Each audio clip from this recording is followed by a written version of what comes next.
네, 선생님들 안녕하십니까? 핫쌤입니다. 네, 문제풀이로 처음 만나 뵙는 선생님들도 아마 계실 것 같아요.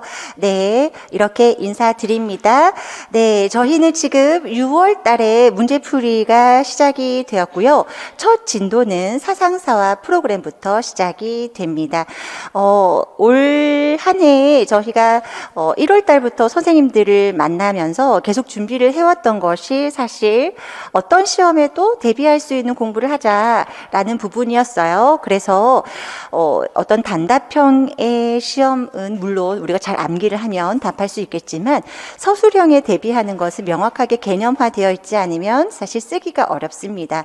그래서 그러한 부분들을 돕고자 기출을 공부할 때 저희가 서술 노트라는 것을 통해서 선생님들에게 서술형 문제에 좀 더 대비하실 수 있게 도와드리고 있었고, 그리고 또 전략 노트를 통해서 빈칸을 조금 뚫어서라도 선생님들께서 전체적인 문장 안에서 빠져있는 단어들을 조금 체크해 보시면서 계속적으로 자기 점검을 하실 수 있게 도와드리고 있어요. 그리고 또 이 지금 문제풀이반에서는 아마 작년에 저희 강의를 들어보신 선생님들도 계실 수도 있는데 문제가 완전히 달라졌을 거예요. 그러니까 이전에는 저는 확인을 해볼 수 있는 이 교과 같은 경우는 좀 더 선생님들께서 빠르게 단답 형태로 대비하실 수 있게 도와드렸었고, 한 반반 정도 했었던 것 같아요. 단답형 반, 확인형 반 정도, 그리고 서술형 반 정도를 냈었는데, 지금 이번에 문제풀이의 경우에는 좀 더 서술형을 더 많이 좀 더 풍부하게 담아드리려고 노력을 했고, 이 이론 하나를 좀 더 선생님들께서, 이 어떤 것과 맥락상 연결을 해서 관계를 지어서 서술해 보시게끔 문제를 좀 드려봤어요. 실제 우리가 시험을 준비하실 때 집중을 해야 하는 영역이 있고, 그리고 조금은 힘을 빼도 되는 영역이 있어요. 그 중에서 오늘 저희가 진도로 나가는 부분 중에서는 프로그램이 사실은 힘을 좀 많이 빼셔도 되는 파트이긴 합니다. 왜냐하면 프로그램은 문제로 무언가를 딱 만들기가 조금 어려운 부분들이 뭐냐면, 그렇다고 거기에서 이루어지고 있는 교과적인 부분을 시험으로 내기는 조금 어렵고요. 그래서 시대적 배경이라던가 혹은 심리학적 이론의 어떤 기초적인 부분을 묻거나 배경이 되었던, 혹은 또 뭐가 있겠어요, 선생님들. 그 다음에는 레지오 에밀리아라던가 혹은 우리가 프로젝트 접근법, 또 슈타이너의 사상사랑 좀 연결을 했을 때 발도르프 학교 같은 경우에는 그들만의 명확한 이 유아교육의 프로그램이라고 불리울 만큼 명확한 특성이 있어요. 교사들의 어떤 역할에서부터 시작해서, 그리고 이 활동에 있어서 주안을 두고 있는 것들이 명확하게 드러나기 때문에 그러한 것들은 또 용어들이 확실하게 있죠. 기록화, 이런 것들처럼. 그리고 이 교사들을 부르는 또 명칭들, 그러한 것들이 있기 때문에 그 세 가지 정도, 그리고 좀 더 사상사에서 좀 더 발을 뻗는다면 몬테소리 프로그램까지 해서 요 정도 네 가지 정도는 저희가 눈여겨볼 만합니다. 그리고 그와 함께 교육과정 운영과 연결될 수 있는 혼합연령 프로그램이라던가, 사실 혼합연령 프로그램은 저희가 무엇과 좀 연결해서 봤었죠. 방과 후 과정에서 이루어지는 연령별 이런 혼합연령의 구성들을 좀 보면서 함께 좀 다루었던 내용들이었죠. 그 맥락에서 함께 중첩돼서 연결되는 부분들이기 때문에 혼합연령의 프로그램은 프로그램이라고 하기보다는 저희가 방과 후 과정에서 보여지는 이 혼합연령의 운영상 특징들을 좀 암기하시면 될 것이고, 그리고 숲 유치원 같은 경우는 저희가 뭐 때문에 선생님들이 조금 봐두셔도 의미는 있을 수 있다라고 말씀을 드렸죠. 이번에 저희가 나왔던 환경 관련 교육과 어떤 부분들에서 우리가 상호 의존성이라든가 공존의 의미로서 아이들이 숲에서 자연물을 직접 경험하고 자연물을 직접 어떻게 만져도 보고 느껴보는 것들을 통해서 자연과 우리가 함께 살아가는 존재이구나를 느끼면서 아이들이 자연스럽게 자연에 대해서 보호해야 한다라는, 우리가 보살피고 함께 살아가야 한다라는 마음을 가질 수 있도록 이끌어가야 하겠다라고 하면서 우리가 숲체험의 프로그램 을 함께 교육을 했던 기억이 납니다. 공부한 지 얼마 안 됐었어요. 그렇죠? 그래서 프로그램은 그렇게 가볍게 좀 보시면 되는 영역이에요. 근데 사상사가 문제가 한 해도 나오지 않은 경우도 있었고요. 어떤 경우는 문제가 나왔더라도 뭐 아주 정말 뭐죠? 우리가 돌 맞은 것처럼 공부 안 해도 둘 다에게 크게 이득 없는 문제들, 그렇죠? 그런 문제로 나오기도 하고, 또는 기출을 거꾸로 역으로 물어서 단답형으로 냈던 문제를 뭘로 물어요? 서술형으로 묻거나 그 정도의 수준으로 문제들은 나왔었습니다.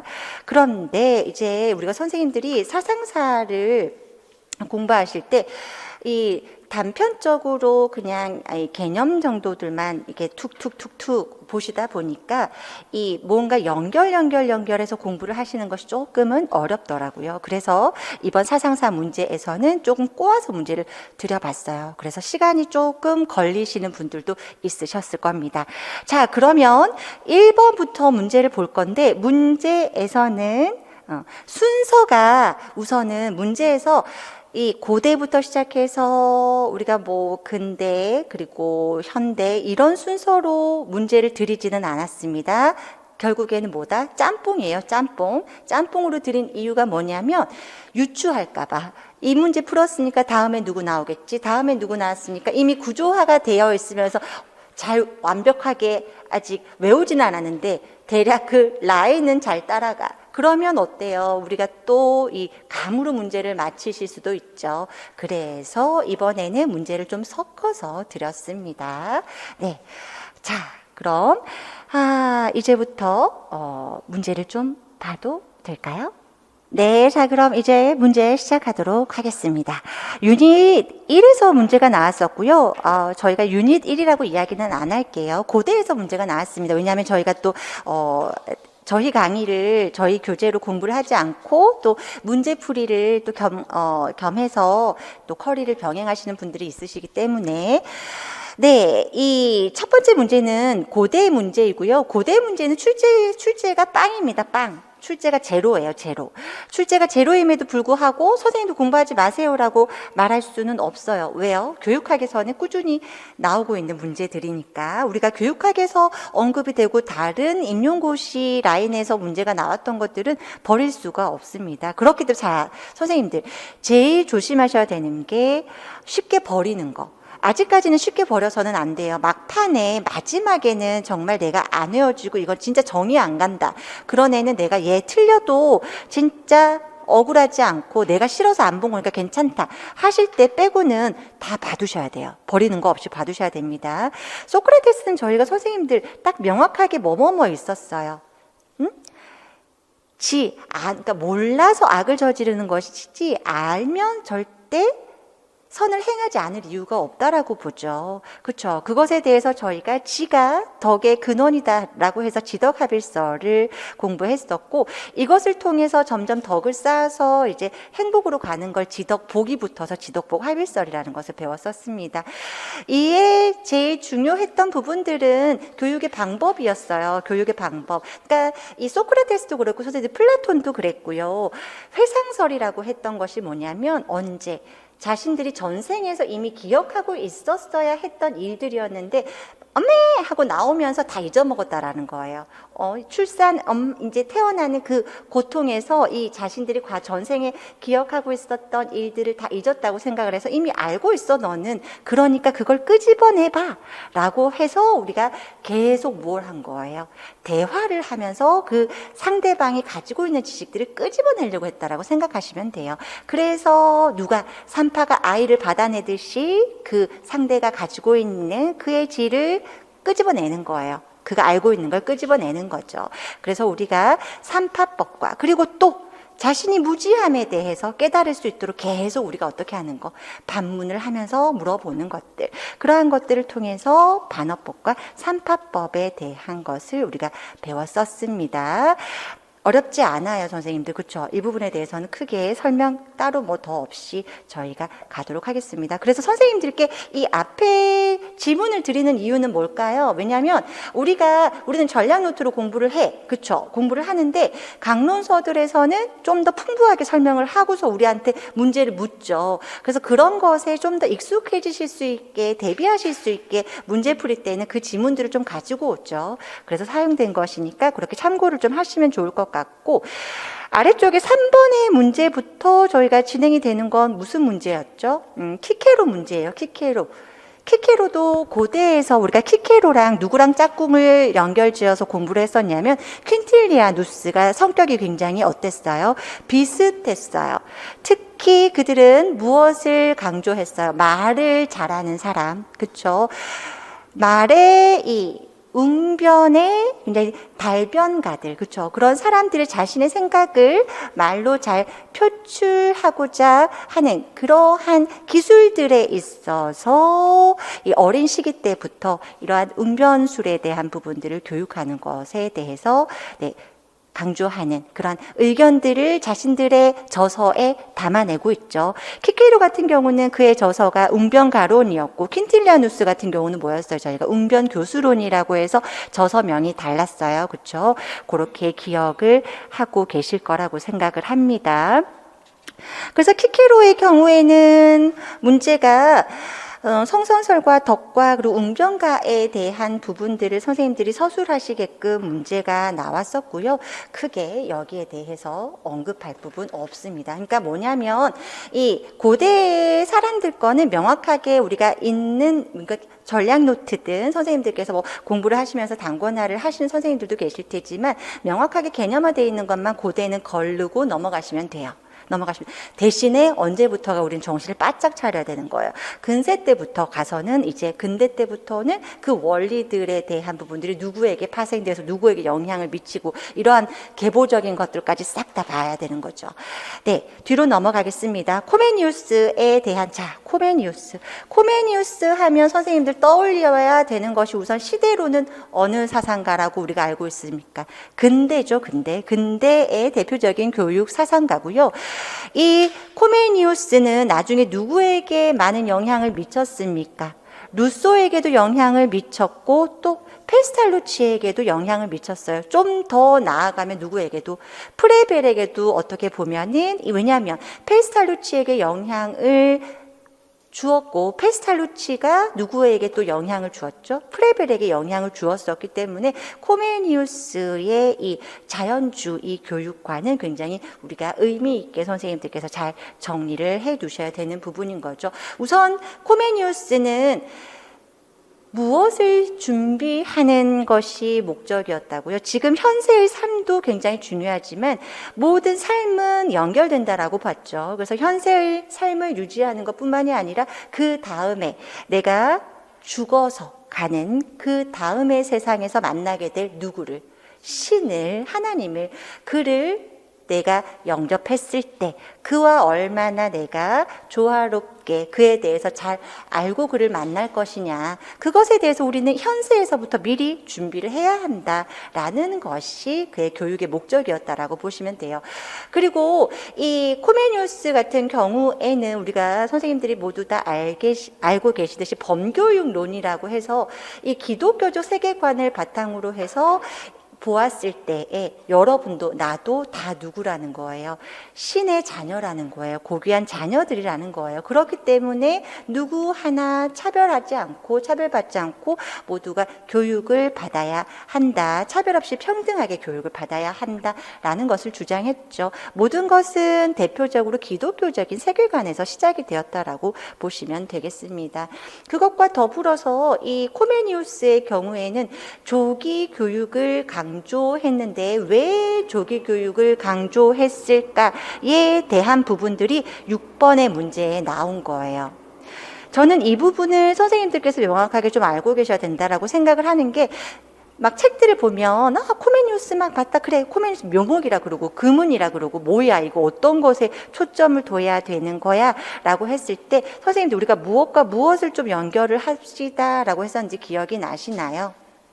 우리가 발달과 조금 연결해서 갑시다라고 선생님들하고 말씀을 드렸어요. 왜? 이 한 번 우리가 받은 교육 같은 경우는 어렸을 때 한 번 이게 습관이 되어버리고 어렸을 때 뭔가 고착이 되어버리면 이것을 참 고치기가 어렵더라라는 거죠. 그렇기 때문에 이 커서 이 어렸을 때의 교육뿐만이 아니라 커서도 받을 교육의 방향성에서 교육의 목적은 어때야 된다. 어린 시기일 때부터 그 교육의 목적의 방향성은 같아야 한다라고 보죠. 교육의 목적은 모두 어린 시기일 때부터 함께 맞추어가는 것이 필요하므로 이 교육이 어린 시기일 때부터 그 교육의 방향성을 맞추어서 진행이 이루어져야 한다라고 보고, 그리고 두 번째는 우리가 뭐다? 한번 이 묘목에 비유하면서 한 번 이 잘못 굽어버리게 되면 곧게 펴는 것이 불가능하기 때문에 조기 교육 때 어떻게 가르쳐야 된다? 잘 가르쳐야 된다.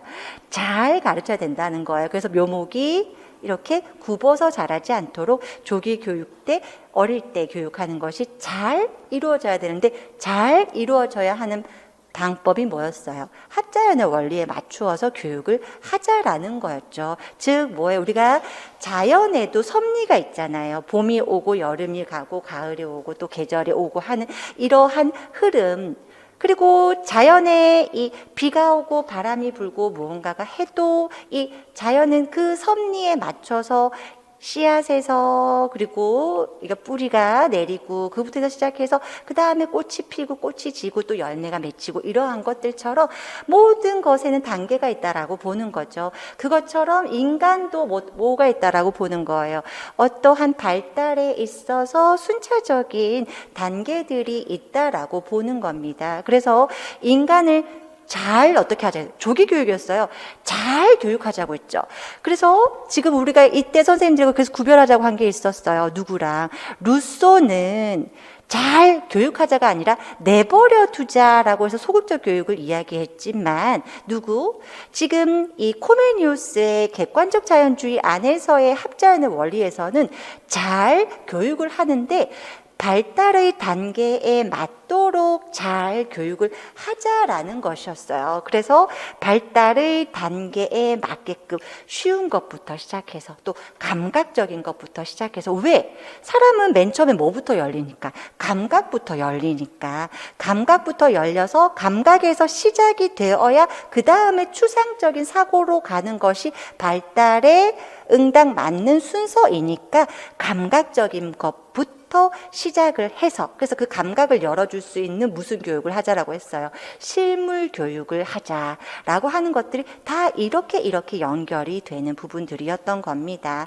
네, 그렇게 해서 저희가 나온 이론들이었던 거고요. 그래서 위 지문 안에서 교사들이 대화를 나누고 있었습니다. 그 안에서 안교사의 이 기억에 들어갈 코메니우스의 아동관을 쓰시고 그리고 니은이 의미하는 교육관을 쓰세요. 니은은 저희가 좀 전에 함께 말씀을 드렸었어요. 뭐라고 말씀을 드렸죠? 모두가 신의 고귀한 자녀이니라. 그렇기 때문에 모두가 차별 없이 교육을 받아야 한다라고 해서 이것은 범교육론. 그리고 우리는 아이들을 뭘로 봤어요? 아이들을 뭘로 본다라고 했어요? 신의 살아있는 형상으로 보아야 한다라고 이야기를 했었죠. 그래서 한 번 더 선생님들에게 살아있는 신의 형상을 써보실 수 있게끔. 왜냐하면 아주 중요한 게 아니라 사상가에서는요 정말 생뚱맞게끔 이 가로를 쳐가지고서 물어보는 수준들이 사실은 그 이전에 아주 빈번하게 많이 나오던 방식이었어요. 그래서 우리가 열심히 공부했는데 중심은 열심히 봤는데 이 격가지들은 그냥 흘려봤던 것들에서 구멍을 뻥 뚫어두고 목적을 묻는다던가 이런 형태처럼 문제를 물었었던 분들이기 때문에 한번 이런 것도 한번 써보자라고 하고서 문제를 드려본 겁니다. 네, 그래서 이 5번은 이렇게 수월하게 문제가 풀리셨을 거라고 생각을 하고요. 그 다음에 6번의 문제 같은 경우에도 교육의 시기적인 측면에서 그래서 일찍부터 굽어지지 않도록 어떻게 하자?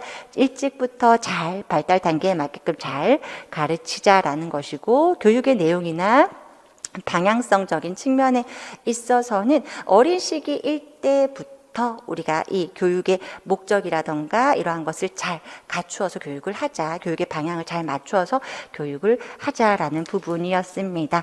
자, 안교사가 이야기한 코메니우스의 이 세 가지 교육 내용이 무엇입니까? 안교사가 이야기한 것이 뭐예요, 선생님들? 코메니우스의 유아교육 내용을 보니까 6년간 반드시 배워야 할 내용으로 세 가지를 제시했고 순서적, 발달적 단계에 맞추어 가르쳐라 라고 이야기를 했었어요. 우리가 그 세 가지를 무엇이라고 보았었죠, 선생님들? 신앙에 대해서, 그 다음에 덕성에 대해서, 지식에 대한 교육 세 가지의 요소를 언급을 했었습니다.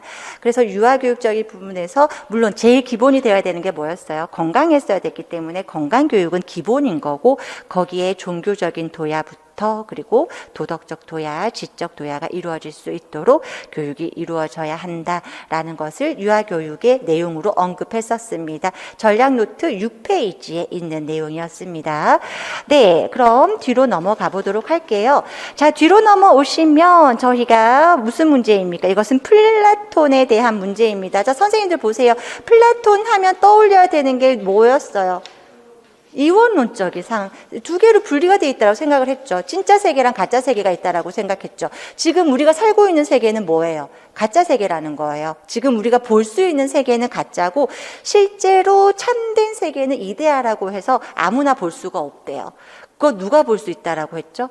철인이 볼 수 있다라고 했죠. 그래서 철학을 통해서 이성이 밝은 사람, 그러한 사람들만이 이데아를 볼 수 있기 때문에 그들이 무엇을 해야 된다? 국가를 통치해야 한다라고 해서 교육도 아무나 다 끝까지 시키는 것이 아니라 우리가 철인이 될 수 있는, 그쵸? 철인이 될 수 있는 그 계급에 따라서 계급이라고 했어요, 선생님들. 뭐라고요? 계급. 왜요? 우리가 지금 국가를 구성하고 있는 이 사람들은 다 각각의 본질들이 다 어떻다고 했어요? 다르다라고 했어요. 그래서 계급을 나누었었죠. 각각의 그들이 탁월하게 뛰어나게 가지고 있는 본질들이 다 달라서 그들이 가지고 있는 그 기질에 따라서, 재질에 따라서, 그 본질에 따라서 우리는 어떻게 나눈다? 욕망이 강한 자, 의지가 강한 자, 이성이 강한 자, 그들의 가지고 있는 그런 본성을 어떠한 덕목으로 발전시킬 때 절제와 용기와 지혜라는 덕목으로 발전시켜서 최고의 덕목인 정의로 우리가 발현될 때 이때 우리는 어떻게 되는 것이다? 조화롭게 정의가 이루어질 때 이상국가를 실현할 수 있다라고 보죠. 그래서 이를 실현시킬 수 있는 근데 그 통치자는 누가? 철인이 이루어져야 한다. 철인을 통해서 이루어져야 한다. 그래서 우리가 철인 통치설이고 이것이 담겨 있는 내용의 저서가 바로 국가론이었습니다. 그렇죠? 거기에서 우리가 보았던 내용들이었고요. 그래서 여기에서 본성, 이성, 의지, 욕망이 탁월하게 발달한 사람들을 우리가 어떻게 나누었습니까? 통치자로, 수호자로, 그리고 생산자로 나누었었고요, 계급을. 그들이 어떻게 할 수 있도록 그들이 가진 본성을 덕목으로 잘 발달시켜 나갈 수 있어야 하죠. 그들이 발달시켜 나가야 하는 그런 덕목들은 무엇이었습니까? 지혜와 그리고 용기와 또 절제라는 것으로 우리가 이 최고의 덕목을 조화롭게 어떻게 정의라는 최고의 덕목을 우리가 통합적으로 조화롭게 이루어내야 한다라고 보았습니다. 네, 그렇게 해서 선생님들이 빈칸을 조금 채워보시면 되는 부분들이었고, 그리고 가의 이 고대 교육 사상가에 대해서 플라톤이 가지고 있는 기본적인 관점을 이 문장은 어디서 나왔을까요? 수능 문제에 나온 거예요. 수능 문제. 우리 수능 문제에서 이거를 풀만큼 우리 아가들이 참 똑똑해요. 네. 그래서, 그 부분들을 그래서 한번 가져와 봤습니다. 우리도 이러한 부분들의 수준 정도는 어렵지 않게 받아들일 수 있으니까. 네. 자, 그 다음 선생님들 뒤로 넘어가니까요. 누가 또 나옵니까? 선생님들.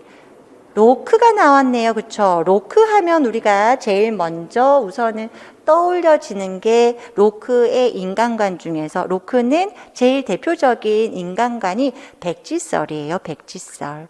이 백지설로 인해서 환경의 영향이 굉장히 강조가 되었던 것이고 후천적인 경험의 영향들이 그 영향들의 중요성이 아주 강조가 된 거였습니다. 즉 교육의 중요성이 언급이 될 수 있었던 거죠. 그래서 이런 백지설을 바탕으로 해서 유아의 교육은 어떠한 것을 우리가 그래서 유아에게 어떠한 교육이 이루어져야 된다라고 강조가 됐던 거예요. 조기 교육의 강조성이 이루어졌던 부분이었죠. 조기 교육의 강조성. 그래서 어린 시기일 때부터 어떻게 습관화할 수 있는 그러한 교육들, 좋은 것에 대해서는 좋은 기질은 길러주고 습관화될 수 있도록 길러주고 나쁜 기질들은 어떻게 해서 훈육을 통해서 어떻게 해라 나쁜 기질들은 이렇게 좀 더 감할 수 있게끔 그러한 교육들을 강조했던 분이었습니다. 그리고 로크 자체가 굉장히 병약했었다라고 이야기를 드렸죠. 그래서 그가 제일 강조했던 것이 교육의 3요소를 이야기했지만 이 중에서 그 사람은 어떠한 것을 제일 중요하게 여겼다고요?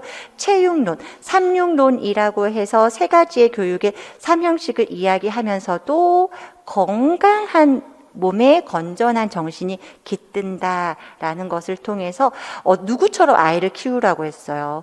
자연에서 아이를 기르는 농부들의 자녀들처럼 아이들을 자연 속에서 아이들이 좀 더 면역력도 기르고 건강한 몸을 길러낼 수 있도록 그런 아이들에게 자연을 벗삼아서 아이들의 건강을 좀더 키워낼 수 있는 부분을 강조를 했었습니다.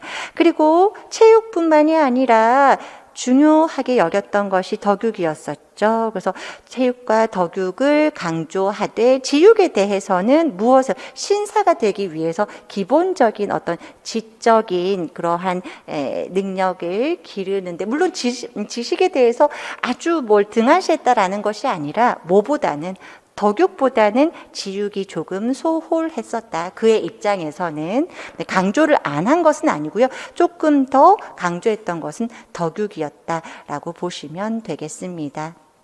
그래서 올바른 습관을 길러주고자 누구의 교육을 통해서 아버지의 교육을 강조했었죠. 왜요? 선생님 떠올려 보세요. 신사라고 하면 어때요? 신사는 굉장히 우리가 예의를 갖추고 굉장히 뭔가 교양이 있고 굉장히 올바른 성품을 가진 사람으로 뭔가 선생님들도 이미지가 떠올려지시잖아요. 그러한 것들처럼 신사로 자라기 위해서는 어릴 때부터 어떤 좋은 기질들이 습관이 되어야 하는데 이러한 것들이 조기 교육으로 이루어져야 하고 이것이 아버지로 인해서 교육이 이루어질 때 굉장히 잘 이루어질 수 있다라고 해서 아버지의 교육을 강조했었다라고 말씀을 드렸어요. 그래서 그 부분들을 말씀을 드리고 가정 교육을 중요시했었지만 학교 교육에 대해서는 부정적인 입장이었던 것이 개별적으로 가지고 있는 어떤 개성을 존중해 줄 수가 없다라는 관점에서 학교 교육보다는 가정 교육을 좀 중요시 했었다라는 것을 언급을 드렸었습니다. 그리고 대표적인 저서로서 우리가 지금 얘기했던 거 3육론이라고 하는 교육의 3형식이라던가 백지설이라던가 혹은 또 형식 도야설이라고 해서 기본적인 능력을 열심히 지적 능력들을 정신적으로 우리가 열심히 도야해 놓으면 이것이 어디에도 다 쓸 수 있다라고 했어요. 여기저기 여러 교과에 다 쓸 수 있다라고 했었던 그런 형식 도야설까지 다 어느 책들에서 언급이 되고 있었냐면 인간 오성론이라는 저서랑 교육에 관한 고찰이라는 저서에서 그의 이런 교육론들이 다 펼쳐져 있었다라는 것이 대표적인 로크의 이야기입니다. 내용입니다. 자, 그래서 이 10번 문제부터 보시면 로크가 교육에 관한 고찰에서 이야기한 기억에 해당하는 내용을 써주세요라고 했어요. 자, 그래서 로크가 교육에 관한 고찰에서 이야기를 한 부분 중에서 저희가 선생님들 이 유아기 때 제가 계속 말씀을 드리는 게 좋은 습관은 길러주고 나쁜 습관은 우리가 교정을 해야 한다, 걸러낼 수 있어야 된다라는 것을 말씀을 드렸었죠. 그는 어린 시기일 때부터 때부터 좋은 것에 대한 좋은 습관에 대한 것은 교육을 통해서 훈련을 통해서 연습을 통해서 충분히 만들어질 수 있다라고 봤어요. 뭐 때문에 그래요? 백지설 때문에 그래요. 백지설로 인해서 후천적인 경험을 유아들이 아동들이 어떤 경험들을 했느냐에 따라서 굉장히 나쁜 습관이 들 수도 있고 굉장히 좋은 습관이 들 수도 있다라고 생각을 했어요. 그렇기 때문에 이 유아기 때, 아동기 때 교육을 그 무엇보다도 강조했고 중요성에 대해서 강조했었습니다. 네, 그렇게 해서 우리가 교육에 관한 고찰에서 기억에 해당하는 부분들을 연습, 훈련을 통한 부분들이 나오면 습관의 형성을 강조했었다라는 것으로 좀 연결을 해 보시면 좋겠죠. 그것과 더불어서 우리가 지적 훈련을 둬야 해서 지적 능력들을 열심히 둬야 해서 이것들을 어디로 다른 분야에까지 적용할 수 있는 능력으로 습득할 수 있게끔 열심히 단련하는 것. 이것이 바로 뭐였죠? 형식 도야설이었죠. 그래서 선생님들께서 형식 도야설을 한번 써보실 수 있겠습니까? 라고 해서 문장을 제시해 드렸는데 문장이 꽤 많을 거예요. 왜? 여러 교재들에서 선생님들께서 이제 이런저런 설명들을 보셨을 거예요. 그래서 요런 정도로 대략적으로 소개가 많이 되고 있어요. 형식 도야설은. 그래서 요 정도로 선생님들께서 보고 계시면 되겠죠. 형식 도야설은요, 교육학에서는 굉장히 사실 중요해요. 그래서 형식 도야설의 개념 정도는 선생님들이 쓰실 수 있어야 하지 않을까 싶어요. 왜냐하면 우리가 이전에 이 유아교육 관련해서 임용고시를 볼 때는 교육학을 굉장히 열심히 공부했었거든요. 그 정도에 그래서 가끔 그래서 선생님들에게 교육학적으로 기본적인 지식을 묻는 문제들이 가끔 툭툭 나오는 것들도 그러한 이유에서입니다. 그래서 형식 도야설 한 번씩 써보시면서 개념 아마 이렇게 두루뭉술하게 자신에게 되어 있을 거예요. 형식 도야설. 그거잖아. 김연아가 뭐 끈기 기르면 그거 끈기 기른 거 갖고 공부 끈기 한다는 거 아니야? 이렇게는 알고 있어요. 그런데 우리는 뭘로 알고 계셔야 된다고 선생님들? 개념은 용어로 알고 계셔야 돼요. 김연아를 거기 가서 쓸 수는 없잖아요. 그렇죠? 거기 가서 체육인을 쓸 수는 없잖아요. 그렇죠? 명확하게 선생님들께서 그래서 어떤 것에 조금 더 포커스를 또 두셔야 되냐면 지적 능력의 도야가 우리가 기본 능력으로 제시가 되거든요. 그래서 그 기본 능력들을 도야해 놓으면 이것들이 다른 교과라던가 다른 영역에까지 우리가 전이 되어서 다른 능력들을 습득하는 데 도움이 될 수 있도록 한다라는 것이기 때문에 그 부분들과 함께 연결해서 좀 보시면 되겠습니다. 네, 제가 체육론, 덕육론, 그리고 지육론에 대해서 말씀을 드리면서 삼육론을 교육의 3형식이라고 불렀었어요. 그렇죠? 그래서 이 교육의 3형식에 대한 부분들을 이 나에서 제시하고 있는 내용을 근거로 해서 작성하시는 것이었고요. 그래서 체육론은, 덕육론은, 그리고 지육론은 어떠한 것을 강조했는지에 대해서 선생님들께서 서술해 보실 수 있게 드렸으니까 한번 서술해 보시면서, 그러니까 선생님들도 그래요. 건강? 그 건전한 정신, 건강한 신체, 그거 아니야? 그리고 뭐 덕을 기르라는 거, 그리고 지적인 능력을 기르는 건데, 근데 신사를 양성함에 있어서 필요한 것만 어떻게 하라는데? 막 이런 식으로 선생님들 사상사를 이제 공부하고 자꾸 넘어가시면 안 되고, 용어를 하나씩 떼서 씹어 먹듯이 선생님들이 끊어서 사상사는 좀 보셔야 돼요. 물론 다른 개념들도 다 마찬가지지만, 네, 그래서 우리가 문제풀이를 하긴 하죠. 그 선생님들께서 그 용어들을 써보시는 연습을 하기 위해서. 네, 그렇게 우리가 좀 보시면 되고요. 아래쪽에서는 로크의 대표적인 인간관의 명칭과 이 인간관과 유아교육관을 관계지어 교육의 중요성을 설명해 보세요 라고 말씀을 드렸어요. 이런 문제가 나오면 선생님들이 작성하기가 어렵죠. 그 관계성을 좀 지어봐라, 관계를 지어봐라 하고 하면 선생님들이 좀 어려워 하시는데, 이런 부분들을 계속 연결해서 공부를 하실 수 있어야 명확하게 사상사에 대해서는 구조화되었다라고 답할 수가 있는 거예요. 그냥 백지설은 그냥 하얗게 태어났다는 거잖아. 백지로 태어났다는 거 아니야? 그냥 이렇게 이 개념으로만 두시면 안 되고, 그렇기 때문에 뭘 강조했다. 후천적인 경험을 굉장히 그 영향성에 대해서, 그 영향성 뭐예요? 교육인 거죠. 그게 결국에는. 그래서 유아교육의 중요성을 굉장히 강조했었다라는 것으로 파생이 되어야 합니다.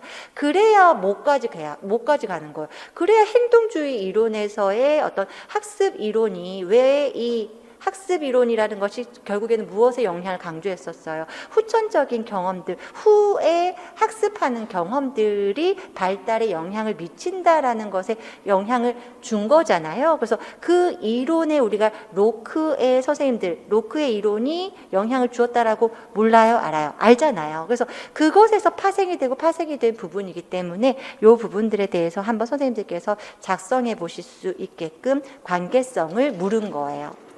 그래서 백지설과 유아교육관을 연계를 좀 지으셔서 왜 조기교육을 강조했는지 그 이유를 백지설로 밝히시고, 그래서 조기교육은 어떻게 이루어져야 하는 건지, 그래서 좋은 우리가 뭐 경험들을 아이들에게서 뭐 좋은 습관을 기를 수 있도록 하는 경험들, 그렇죠? 그런 경험들을 할 수 있도록 돕는 거죠. 그리고 이를 통해서 유아들의 발달을 교육을 잘 이끌어가는 거, 그것이 저희가 교사가 해야 하는 역할일 겁니다. 네, 뒤로 가시면 아리스토텔레스가 나옵니다. 아리스토텔레스는 고대 교육 사상사로서 누구로 흘러갔었어요. 소크라테스에서 플라톤 가고, 플라톤에서 아리스토텔레스 오고. 근데 뭐였어요? 참 그들은 서로가 제자고 스승이고 이랬지만 각자의 입장에서 자기들의 색깔이 굉장히 분명한 사람들이었죠. 그렇죠? 그래서 아리스토텔레스 의 경우에는 뭐래, 무슨 이원론적 세계래, 보이는 게 다야. 그 사람이 아름답게 보이는 건 그 사람의 심성이 아름답고 그 사람의 내적인 그런 본성이 아름답기 때문이야 라고 생각했었죠. 그래서 이 이원론적 세계관에 대한 반대로 일원론적 세계관에 대해서 자신의 의견을 피력했습니다. 그러면서 형상과 진료라는 것으로 이 합일체로서 모든 세계의 사물들은 존재한다라고 보았던 것이었고, 그래서 그러니까 재료랑 그 재료가 결과적으로 만들어지게 되는 것들, 그것들은 결국에는 하나라고 보았던 거죠. 그래서 형상과 진료라는 용어를 통해서 저희가 공부를 했었고요.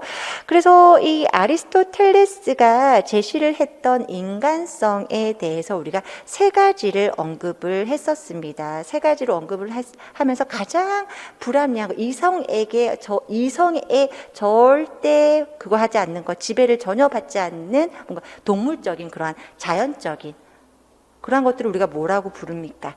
본성이라고 부르죠. 이런 동물적인 어떤 본성과, 그리고 우리가 이 본성에 대해서 이성이 어느 정도 관여를 하면서 조금씩 습관이 길들여지고, 이 습관은 결국에는 점점 나중에는 무엇으로, 이성으로 지배되는 이 순차적인 우리가 어떤 순서적인 흐름이 있다라고 말씀을 드렸었어요. 그래서 교육의 순서라는 것도 우리가 이 자연의 본성인 신체를 발육하고 그것에서 좀 더 좋은 습관을 형성하는 것을 거쳐서 그 다음에 이성의 도야에 이를 수 있는 신체 교육부터 인격 교육, 그리고 지력 교육의 순으로 이 삼육론의 교육의 순서들이 이루어지더라라고 하면서 교육에 대한 이 순서를 이야기했었습니다. 네, 그래서 이 아리스토텔레스에서는 우리가 본성과 습관과 이성을 인간의 인간성으로 두고 이를 어떻게 신체적 발육 습관의 형성, 이성의 도야의 순으로 교육의 순서를 제시하였다라는 것 정도 좀 알고 계시면 되겠죠.